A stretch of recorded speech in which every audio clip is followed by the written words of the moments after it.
ડીસા સહિત સમગ્ર બનાસકાંઠા જિલ્લામાં અત્યારે રખડતા પશુઓની સમસ્યા નિવારવા માટે તંત્રએ કમર કસી છે। ત્યારે ડીસામાં જાહેરમાં ઘાસચારો વેચતા પર પ્રતિબંધ ફરમાવ્યો છે, જેથી જાહેરમાં વેચાતો ઘાસચારો જપ્ત કરી નગરપાલિકાએ કડક કાર્યવાહી શરૂ કરી છે।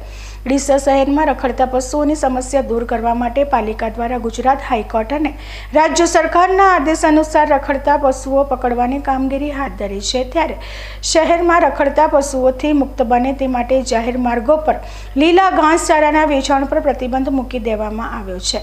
ડીસા નાયબ કલેક્ટર દ્વારા ફરીથી જાહેરનામું બહાર પાડી જાહેર માર્ગો પર ઘાસચારો વેચવા પર સંપૂર્ણ પ્રતિબંધ ફરમાવ્યો છે, જેથી ડીસા નગરપાલિકા દ્વારા આજથી શહેરના અલગ અલગ રાજમાર્ગો પર લીલા ઘાસચારો વેચતા લોકો સામે કડક કાર્યવાહી હાથ ધરવામાં આવી રહી છે। સવારથી જ નગરપાલિકાની ટીમ ઘાસચારો વેચતા સ્થળોએ પહોંચી લીલા ઘાસચારો જપ્ત કરી ટ્રેક્ટર મારફતે ગૌશાળામાં આપવામાં આવી રહ્યું છે। શહેરમાં જાહેરમાં ઘાસચારાનું વેચાણ બંધ થાય તો પશુ માલિકો પણ પોતાના પશુઓને રોડ ઉપર છૂટા મૂકશે નહીં। નાયબ કલેક્ટરના જાહેરનામાનો અમલ કરવા માટે ડીસા નગરપાલિકાએ પોલીસ બંદોબસ્ત ફાળવવાની પણ માંગણી કરી છે।